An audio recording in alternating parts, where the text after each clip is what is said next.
惠貞姐，我們都知道中國最有名的是这种加油站的嘛，是中國石油。我想中國石油最近很忙啊，大家都去加油啊。然后結果你看到這個畫面，我想說哇，中國石油一定大排長龍，就不太對。哎，這個怎麼變成中原石油？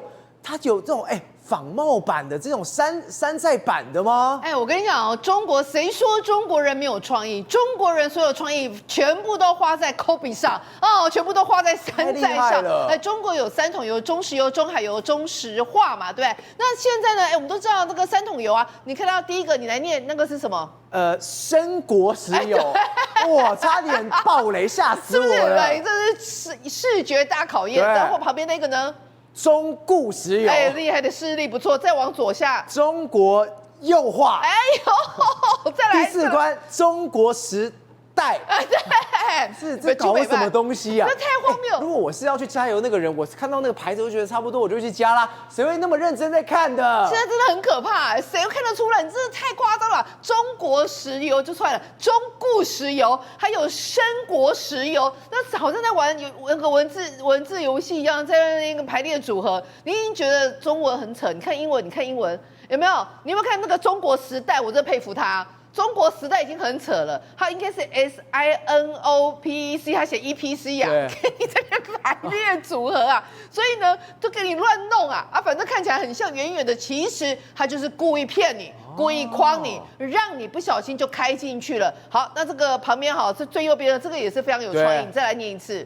中維石化，對，我們現在已經我錄個節目，怎麼變成考驗我的眼力跟我的中文了？但是我跟你講很壞哦，因為你說好中原石化，結果呢，它那個原還是用特殊的字體，對，所以你沒有看，你左邊跟右邊，我跟你知道遠遠一看，左邊跟右邊哪一個是真的，哪一個是假的？你要看這個跟這個。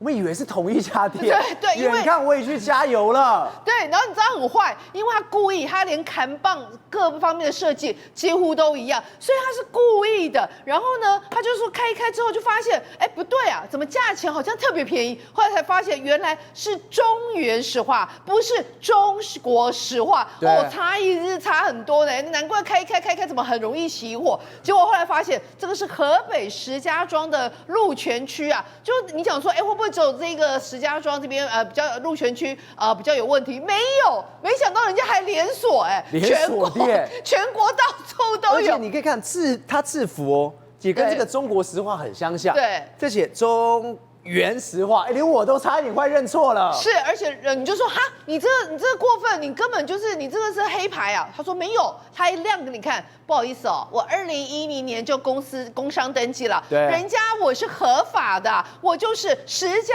莊鹿泉區的中原石化，怎麼了嗎？你自己沒看清楚原跟國，你母班的眼不識字啊，自己加錯了，關我們什麼事啊？講的可有道理了。而且那這個時間點，那你要怎麼跟他吵？人家是合法經營的，而且這個最可怕的是什麼？我今天加了這一些油好了，如果今天不是加中國石油的話，我怎麼知道這些人在裡面油加了什麼？是。真的有人說，加了油之後車壞了，我找誰賠？我跟你講，你講中了，因為很多人本來就大概只有10cc 是石油、柴油，其他給你加水，我給你加其他的一些燃料油、混合油，反正就給你偷工減料，給你弄進去就對了。就你這樣就真的是，他們很多人就想說，我的農機啊，比如說我可能一些農機車啊，我全部都是進口的，一台是100-200萬人民幣了，你這樣給我加壞了該怎麼辦？結果他們就說，類似的事件真的是層出不窮。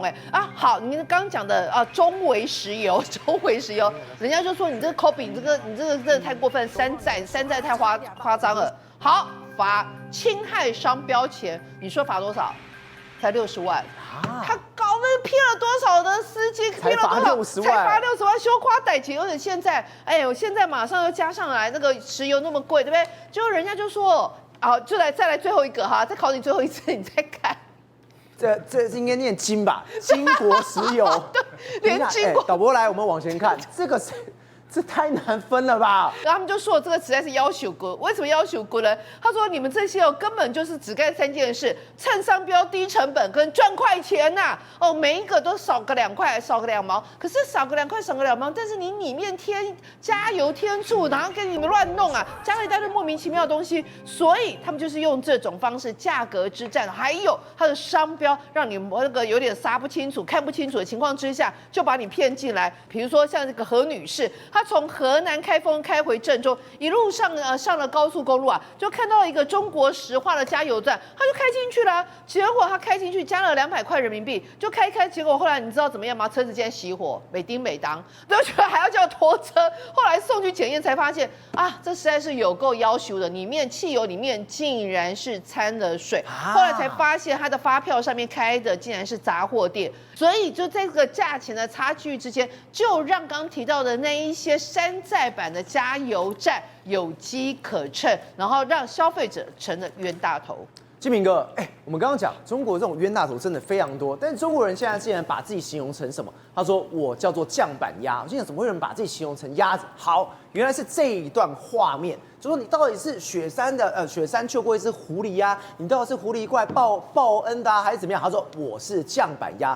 大家覺得這個畫面很好笑，但最有趣的是什麼？為什麼叫做醬板鴨？你看哦，中國學者怎麼形容？他說這一些敲門的角色，就所謂的醬板鴨，都是被忽略、被輕視、被消耗的小東西。這個醬板鴨是中國人民底層人民的一種憤怒的表現。你也可以當成年輕人無厘頭，是一種情緒宣洩的一種出口。我們看到了現在中國在網絡上很夯的這樣的一個這個。雪山救狐哈，对，那雪山救狐一開始你看到他看到一隻受傷的狐狸在雪山，然後這個樵夫呢就把他的這個隨身帶的醬板鴨要給他吃。後來在劈柴的時候，有一個女子走上門要自報身份說：“你是那個當年他被他救的這個狐狸嗎？”“不是，我是那隻醬板鴨，我是被吃的那個。”“對，你為什麼把醬板鴨給狐狸吃？我就是被吃的那個。”所以大家以為是經典的報恩橋段，沒有想到是來報仇啊。結果當然你看到這個。主角樵夫啊，後來就被他這個拿槍給殺了。對，那不管這周而復始的，後來發展出很多惡創的這個他的畫面和跟這個他的一個橋段哦，都讓大家看的是非常的這個爆笑哦。但你看到這一些畫面都是用 AI 做出來的，而且他們是用這個當年上個世紀60、70年代香港的邵氏電影公司的那個武俠風，所以你會看到它的燈光啊、布景啊，還有場景啊，都很酷手當年的這樣的一個背景。那而且主角就是醬板鴨，對，那不斷的去酷手醬板鴨和它的化身，然後醬板鴨是來報仇的，這些都讓這個中國的年輕人在網絡上引起他的熱潮，而且還讓這個廣西的社會科學院的社會學這個研究所所長特別解釋說，年輕人正用無厘頭的方式消解宏大敘事，將話語權從主角手中奪回，然後甚至講到說，那些曾經被忽略、被輕視、被消耗的小東西，就是那些所有敲門的角色啊。然後而且說，在充滿不確定的外部環境，這種設定提供了一種象徵性的補償，哪怕只是一隻醬板鴨，也有上門討個說法的權利啊。所以以後我們都是醬板鴨，我們都可以上門敲門，然後我是來報仇的，不是來報恩的。所以你會看到他很，所以他為什麼很紅的原因，是因為他把年輕人那種不滿的投射，對，給表達出來了，那個憤怒情緒給這個誇張式的表現出來。比如說啊，甚至有人惡創到救這個雪山救狐啊，甚至放了一個核彈，乾脆把他炸死好了，免得他來報仇。還有甚至說那個在雪山救狐沒救到的話，又怕被報仇的話，怎麼辦呢？結果竟然是雪山來壓他。然後甚至還有包括來報仇的不限於是雪山或者是醬板鴨或者是那一隻狐狸，而是柴火棍。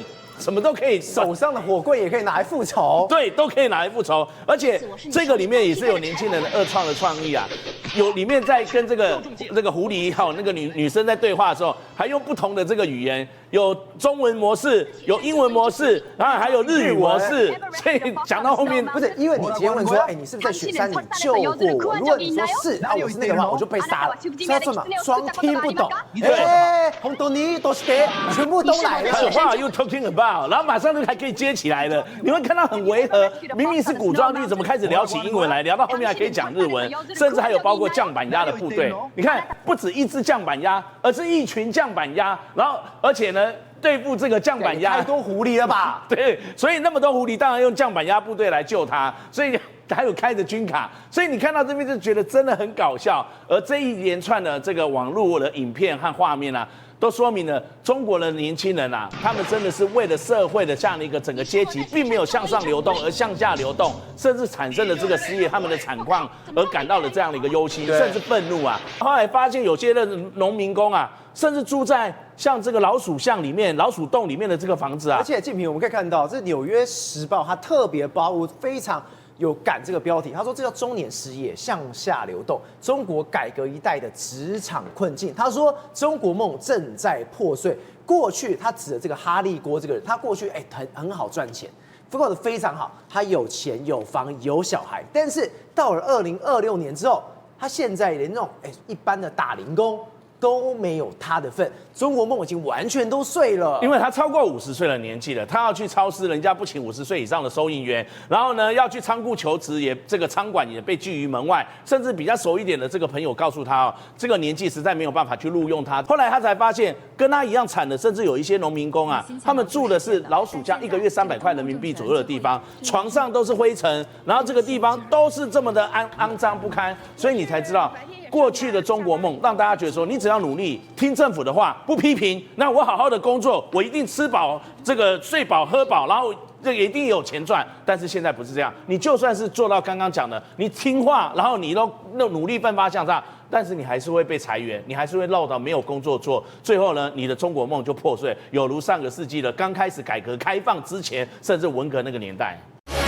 宏觀取材，釐清真相，犀利精準，深入剖析，時刻掌握關鍵新聞時事，不漏接。